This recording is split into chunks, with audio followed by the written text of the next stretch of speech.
I know someone sort of messaged me, if you had the scope drinking game, you'd end up blind every time he says the scope. You fucking end up on That your should be the ass. next footy companion, mate. Oh.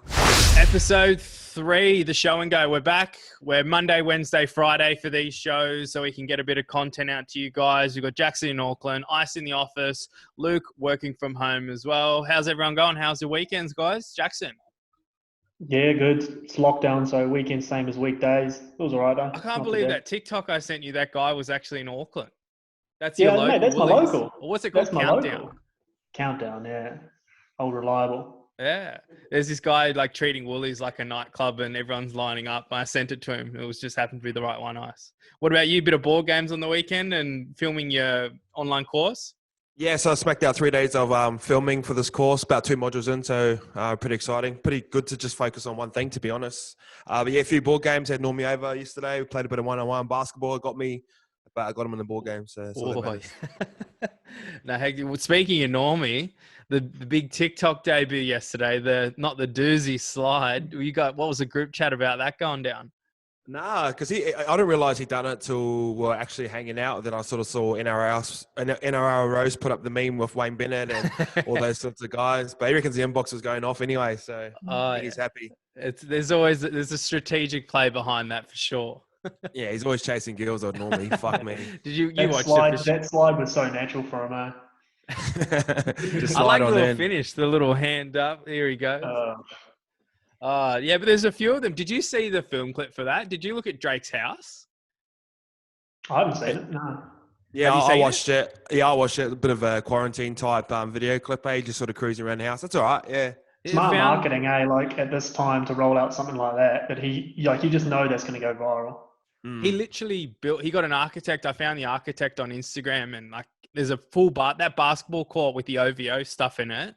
That's at his house in his compound, and the house is crazy. The architecture of that thing is insane. If he's buying fucking planes and getting Virgil to design them, he's got some cash behind him. Yeah, a little bit.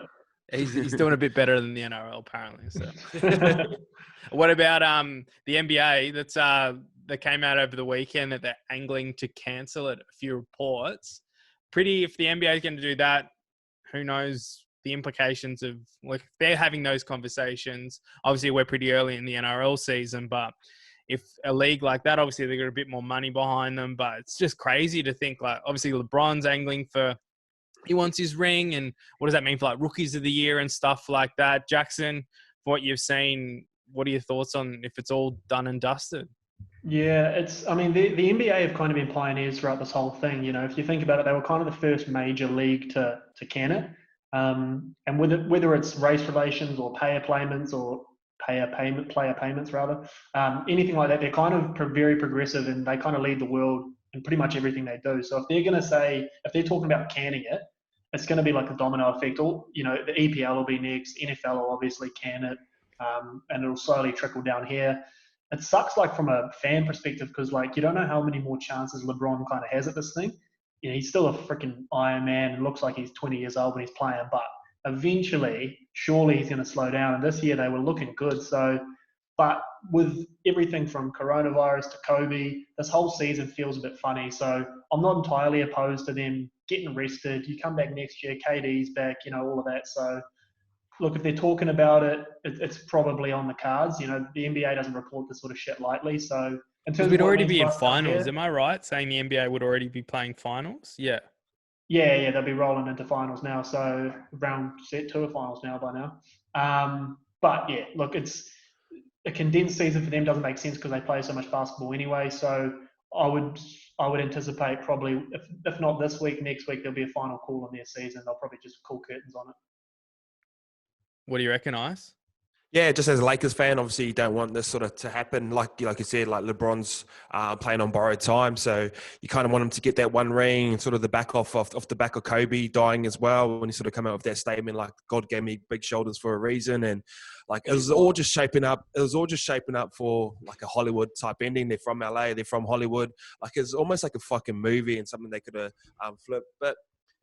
Yeah, I can understand why the NBA, and like Jackson said, they're sort of the pioneers and they do got money behind them. And it was interesting to read sort of Rich Paul, how he negotiated the contracts for LeBron and that. So they won't be missing out on any money whatsoever. Nah. So shout out to that player management crew over there. Too smart. But yeah, like LeBron's come out publicly and said, like, I don't want to play in front of like no fans. Like I just want to like win a comp, and like a game 7 wouldn't be a game 7 without it. So I think we're a little bit different down here where we probably could play without fans and continue to, because the game sort of needs it as well. But I read that sort of article you sent through about China potentially testing it. That was sort of interesting to read about. But yeah, they just do what they're told over there. So could be a little bit different. But yeah, I'm with Jackson. I think the NBA will be cancelled pretty soon. Yeah, it'd be crazy. Like, it's just so unprecedented, all this shit. But you got to think like from America's standpoint, like they've got 50 states, you know what I mean? So, and each state's handling this coronavirus very different. They don't have like Donald Trump just going, fuck it, everyone's shut down. So you look at somewhere like New York that's completely condensed. You wouldn't be able to play anywhere in and around there. Like, do they have that same idea as NRL Island and put them in the state and play them like that? I think it'll be a logistical nightmare to try and get the NBA going, man. Yeah, it's hard. It's hard enough for the AFL over here to do it between like three or four states. You know what I mean? So imagine times that by 10. And it's crazy. So yeah, that's where the implications come in. And when you got guys that earn that type of money and they're actually partners in the game, and you only got 5 players on a team, or like three that really matter. Like if 2 or 3 players say no, that's basically it. So yeah, that's the difference between like a sport like that where limited numbers, where some of it's like rugby league or even NFL. Like if 3 of them say no, you still got fucking 49 other players on your team. The NFL are still. Sorry, you go. Yeah, no, the NFL is still rolling through with the behind closed doors draft. Did I read that, Jackson? I know you're big on that. Roger Goodell just housing everyone up. The draft is fine. I mean, they're not playing a game. And I always thought it was weird, like going and watching the draft live. Like, I reckon that'd be shit. I don't really. You're just watching someone get announced they're going to a team. You don't get to see them play, so that doesn't matter. But the thing with the NFL, which they've found hard, is coaches and scouts not getting to see these players. So they're not getting to hold those meetings. They're doing Zoom meetings like this, which, it's hard to kind of get a gauge on someone through a Zoom meeting. But the biggest thing is they can't test them physically and put them through their paces. So the example that I've been looking back to is like Julian Edelman. So Julian Edelman came out of Kent State as a quarterback, right? Everyone tried him out as a quarterback, talked to him, didn't really like him. Patriots got him in the building, and through the physical testing realized, fuck, this guy could be an all right wideout. Now, of course, he's Super Bowl MVP, one of the GOAT slot receivers. So there's guys like that the combine and the workouts that kind of catch them before they fall through the net, they're not going to be able to do that anymore. So you're going to get a bunch of college athletes that don't get the chance to show what they're worth because they went to a Division II school or whatever. So it's a good draft class this year too, isn't it? Oh, it's stacked, bro. Yeah. It's particularly on the defensive end. It's completely stacked. But that just means there's going to be so much more good talent that is not going to get the chance to work out in front of people. The top guys are the top guys. It's like, Joe Burrow and that didn't even do the combine because they're like, watch my film. But the guys who don't have film, they kind of rely on that. So, it's going to be a tough one for them. They've sort of blessed a little bit by their season starting later, but they're going to follow suit like the rest of the world. They're not going to be able to play. Yeah, wow.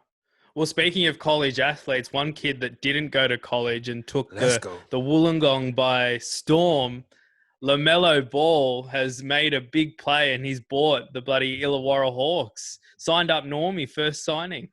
Well, he tees up ISIL, right? So he might be a good option, actually. Might be a start, but that's pretty, think of I put it in that little write-up that I did.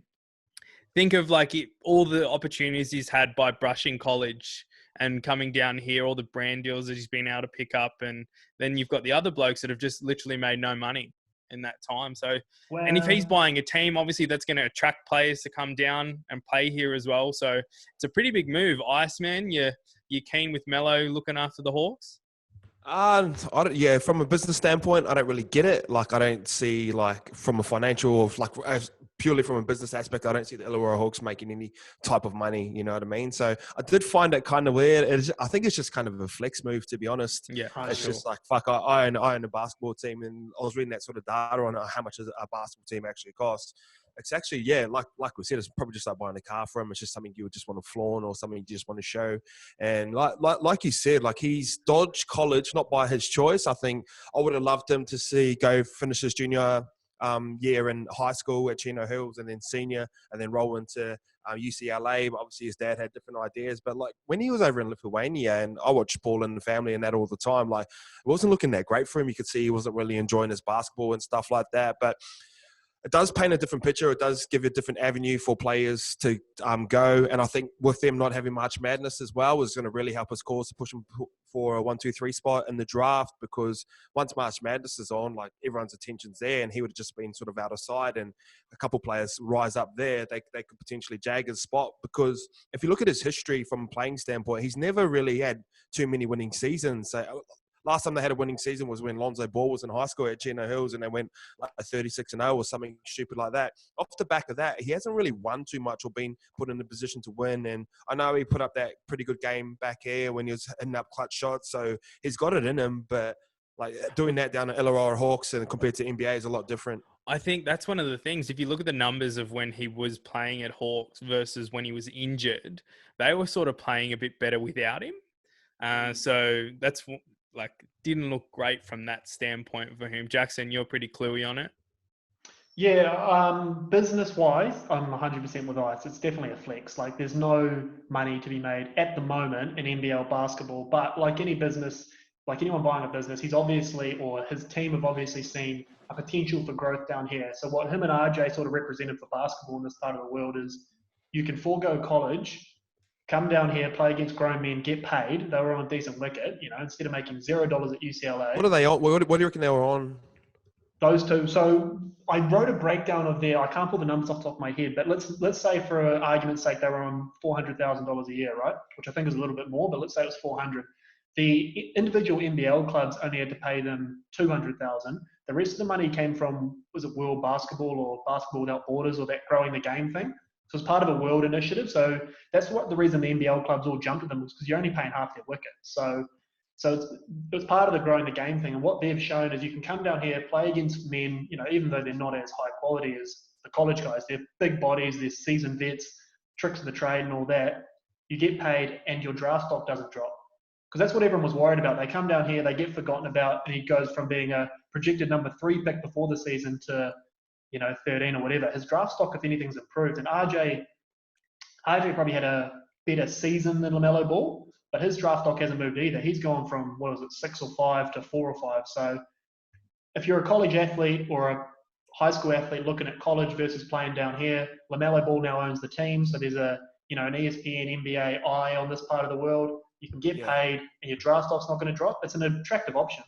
Yeah, I'd love to see like a few other sort of, not so much players, but even like managers that are picking up all the young blokes coming through and just going, this is my team now. Like I've aligned myself with sort of like Melbourne or whoever the fuck who's in this competition and just go, and then like, here's my 3 best players, like send them down there for a year. And it's great for Australian basketball because it just makes us better. And I don't think I've ever like paid as much attention to the NBL as I have this year when Melo was here. So, and the other thing is it's a great development opportunity for coaches as well. So if you're a college coach looking to break in the NBA and you can't quite get there even in an assistant's role, come down here, be the head coach of Melbourne United for a year, and now it holds a little bit more clout. So, I mean, it's a great move for them to come down anyway. And they've proved the biggest thing was, is their draft stock going to drop? And the answer we now know is no. So, win-win.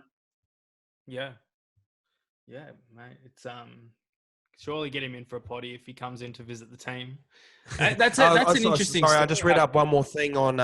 Like I heard that, I don't know if this is true or not, but apparently the Pelicans are going to try and trade up to get him. Yeah, that'll be mad if that happens. But purely from just the most Instagrammable team in the comp, it could be the Pelicans, wouldn't it? Yeah, it makes sense. Well, that was we were pushing hard for YKTR Sports behind the scenes to get him in for one-on-one. Jackson, you were having a chat to the media manager at Illawarra when it was almost all set and good to go, and then he does his ankle. That's how close we were to getting him in. We got really close to try. We were trying to get I was trying to tee up between the Hawks and the Dragons to get him and Normy to go down for like a one-on-one game, sort of like about the Illawarra community, and I used to kind of vlog it all and just have a bit of fun with it. And the Hawks were on board. The Dragons were kind of 50-50 waiting to see what would happen. And about a week before we were about to get a date, he did his ankle. So what could have been, man? Could have had him in the kit. That would have been. Walking into NBA games, dripping in YKTR. Oh, the catwalk. Speaking of the NBA, still, they're obviously no basketball. They've done the 2K tournament over the weekend. Came out, I think it was late yesterday. They're trying to put together a horse.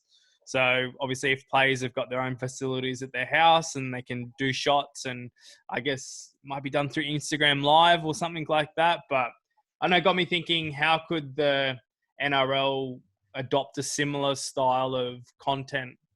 And a few of them have been kicking footies. I think I saw like Latrell Mitchell's been doing some drop goal challenges, and Kira Dibb was kicking the ball over the house into the trampoline or into the boot of a car. So what do you guys think would be a cool little horse thing for the footy boys? Well, have you seen Carlos Spencer's trick shots? He's a goat, isn't he? Fuck, he's cool.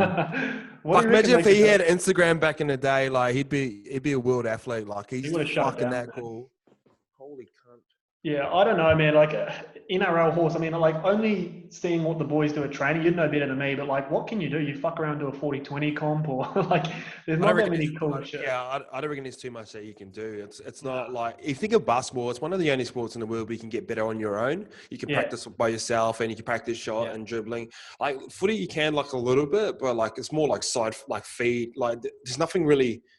Like, there's no end goal of getting it into a net or something like that. You can hit a crossbar and that, but like even that horse that they're going to do over an ESPN, like I don't see that being like great content as well. Like I know there's touching at straws. Trying to figure out what they want to do. But I thought that 2K stuff with Pat Beverley, and that would have been like really, really like all time. And I was just watching him play NBA 2K. They just look like us playing NBA 2K. Yeah. Shut up. Yeah. Just giving it to Greg Freak, and he's just running over everyone. So who was it? There was a guy that got pumped by like 50 points. Someone. Harrison Barnes, wasn't it? Yeah, it's like, bro, don't go on ESPN and get pumped 50 points. Yeah, you're just pressing quit, and just jumping off and just going fuck it. The internet connections shit. But the horse and the 2K, to me, it screams social content. It shouldn't be on ESPN. I know they need content, but like that's an Instagram Live video, Pat Bev versus someone on 2K. It's not a fucking 7:30 p.m. slot on ESPN. I don't think a game of horses either. Yeah, I'd watch it. SVP doing the lead up to it. Yeah, but it's like, and they've got like they're hyping it all, and old Ronnie 2K looking half cut. Like he's a weird bloke. He's in a bit of trouble at the moment, isn't he? Everyone's sort of hating on him, isn't he? He was weird, man. He was not with it. I don't know what was going on there. Do you think Marcus Cousins wants to drop him? Yeah. I'm sure. Bro. Yeah, now we got to finish. You want to get in the fight with.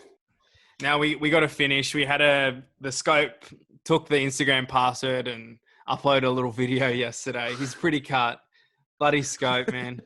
Costing us money. Not even what's doing. It's your mate. Taking up the data and Libsyn. Like, we can't even upload podcasts at the moment because he's fucking using up all the data. No. He plays. We've sort of built. He's built this character up on his own, to be fair, but it's just kind of like not taken off. It's starting to get a bit of legs about it, and he plays it really well to the point where people don't know if he's being serious or not, and fucking myself as well. And I know someone sort of messaged me, if you had the Scope drinking game, you'd end up blind every time he says the Scope. You fucking end up on That should be the next footy companion, mate. But yeah, he does play it really, really well. And a bit of a story for you guys. Like the boys jumped on the punt on the weekend on Saturday, sitting at home, ended up getting up a couple of K and whatnot. But there was this horse that was paying like $6, and Normy was listening to the form. And the guy who was like announcing it, he goes, "Yeah, he actually does his best work. On the back end." All the chips into the middle. Yeah, so Normy's like, "Oh, just listen to this horse and this float because he does his best work on the back end." And they put money. I think they put about $100 on a $6 horse. They actually come through. So, yeah, the boys are on fire on Saturday. They'll play it down a bit, but they ended up winning a couple K. Hey, well done. Must be nice. It's the only thing that's on that's live at the moment. He's a character, man. Like even my missus was like, because I was like, "Oh my god, you got to watch this. It's hilarious." She's like, "Is he okay?" Like, this isn't funny. It seems like Ice is just bullying him. I was like, "No." It makes me look like I'm the bully, but you guys are running the social content. I play it up as well. I tell everyone, like, "Yeah, bro, he bags him. Like, horrible." The big fella cries in the corner. Yeah, I look like the bad guy, but I don't even make. That's Luke. He's making all the sports content. Everyone, the Scope specials, everyone's uploading him dropping the ball. I'm like, I can't keep uploading this. And poor fella. He had a good career, man. Give us some highlights. He did. I rated him. All right, Sco, we love you. 100 We'll games in that. keep looking out for you. But yeah, Love that's Sco. this Monday, whatever the date is today. I don't even know what day it is. It's Monday. That's the show and go for today. We'll be back Wednesday. Like and subscribe, and we'll talk to you guys soon. Later.